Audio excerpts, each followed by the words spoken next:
Welcome, my name is Catherine. Today I'm going to share some albums by the English musician Peter Gabriel.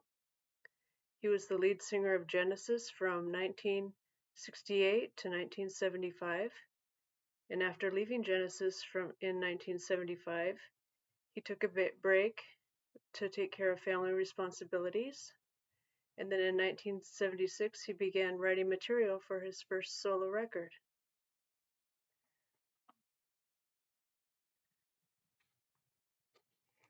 This is his first album. It was released February 25th of 1977, and this album that I have is a Canadian pressing. It's on the Adco label.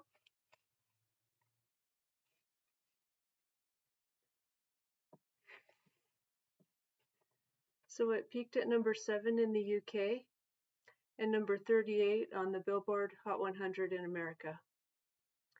In many countries it reached gold certification, and as we know, the first single off this was Salisbury Hill, which is a really wonderful song.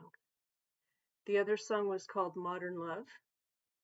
And the musicians who play with Peter Gabriel, we have guitarist Robert Fripp and bassist Tony Levin, and he is still with him today. He just recently toured with him on the I.O. tour. And I do enjoy this album.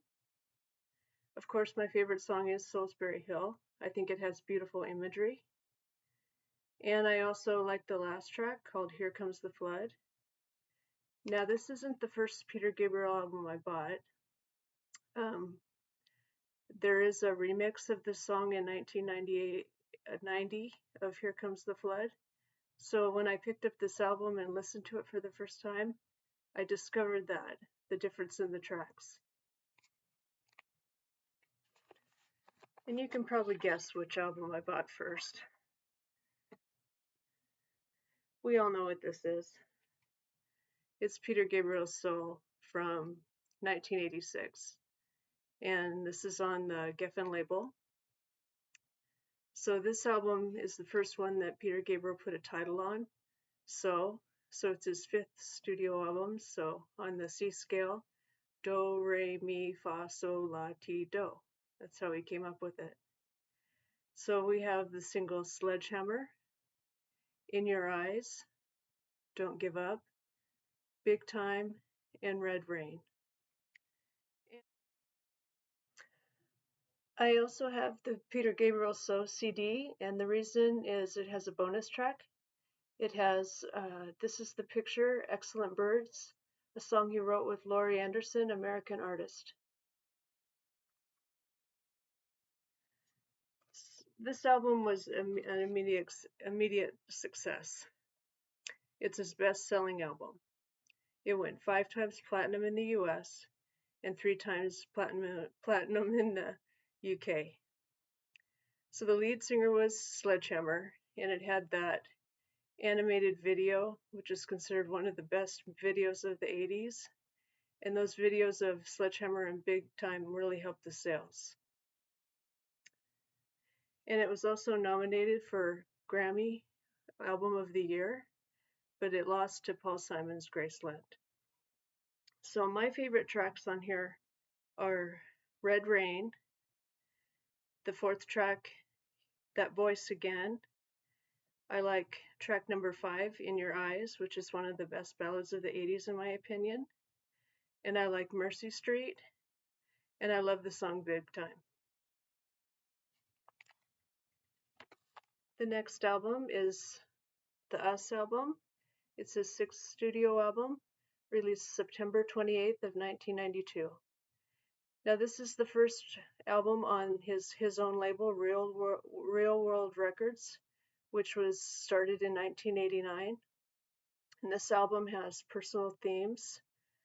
His divorce from his first wife in 1987, also his relationship with actress Rosanna Arquette, and he was also having some distance from his daughter, Anne Marie, and with overtime their relationship got better.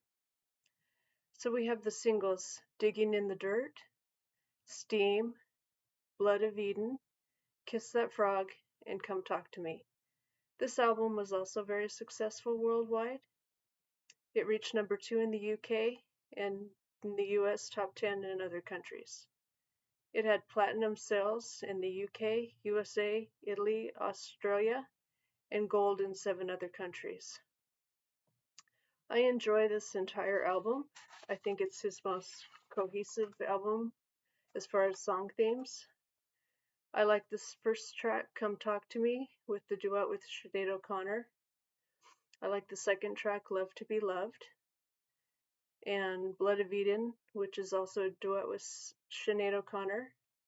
I like the song Steam, and I like the song Kiss That Frog. I think it's funny. And I do have a 45 of Digging in the Dirt, and I bought it because the B-side is another version of Steam. It's called Quiet Steam. And Peter Gabriel's known for recording different versions of his tracks and choosing the best one he wanted on the album. Next album, Peter Gabriel's first compilation, Shaking the Tree, 16 Golden Greats, released November 19th of 1990. And this covers his songs from 1977 to 1989 on his Passion Music for the Last Temptation of Christ movie score.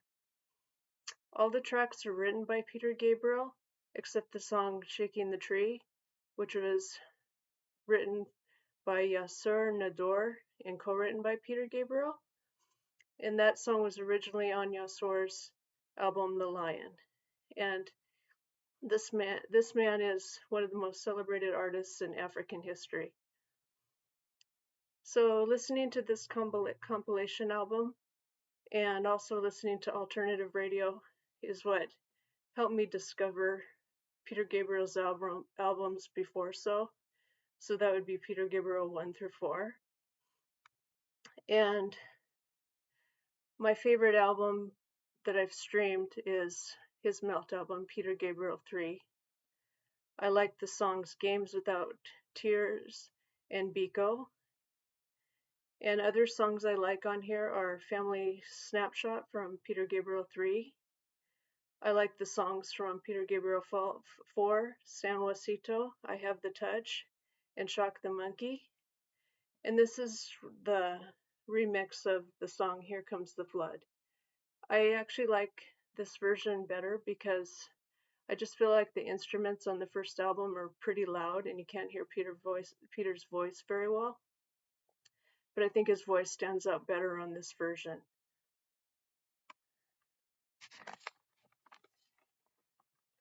And the very last album I'm going to show is a Peter Gabriel album I got in 2022. It's his record store day release.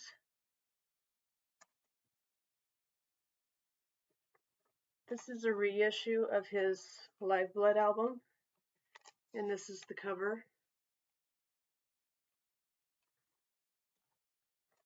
And I'll show you the vinyl. So it's 3 discs on red vinyl.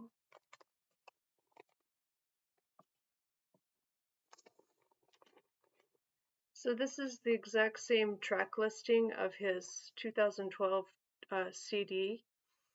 It's orchestral music re-recording on various tracks from his career.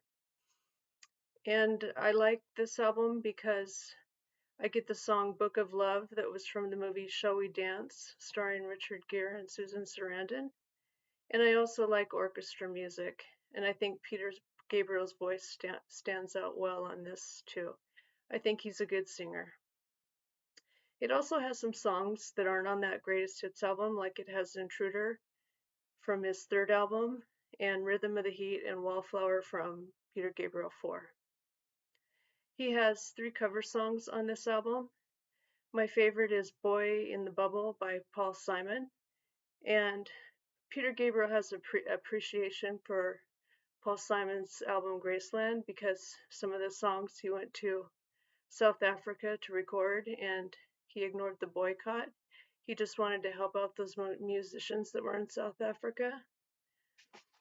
And I want to just make mention of Peter Gabriel's song Biko, because it is an anti-apartheid song. And when Peter Gabriel released his third album and that single was played, it was instantly banned in South Africa. My favorite lyric in that song is, "You can blow out a candle, but you can't blow out a fire. Once the flame begins to catch, the wind will blow it higher." And after the song was released, Peter was contacted by Amnesty International, and this began his involvement in human rights issues. In 2006, Peter Gabriel was awarded Man of the Year by the Nobel Peace Laureates, and this was for his various works of humanitarian efforts and creating peace in the world. So those are my Peter Gabriel albums. I enjoy his innovation and creativity and admire him for all his humanity and charity work he's done. And I follow him on Spotify, and I also signed up for on his email because he's always busy doing different recording projects and his WOMED festival, and I like to hear about his news. So I wanted to say thank you for watching, and I will see you in the next video. Take care.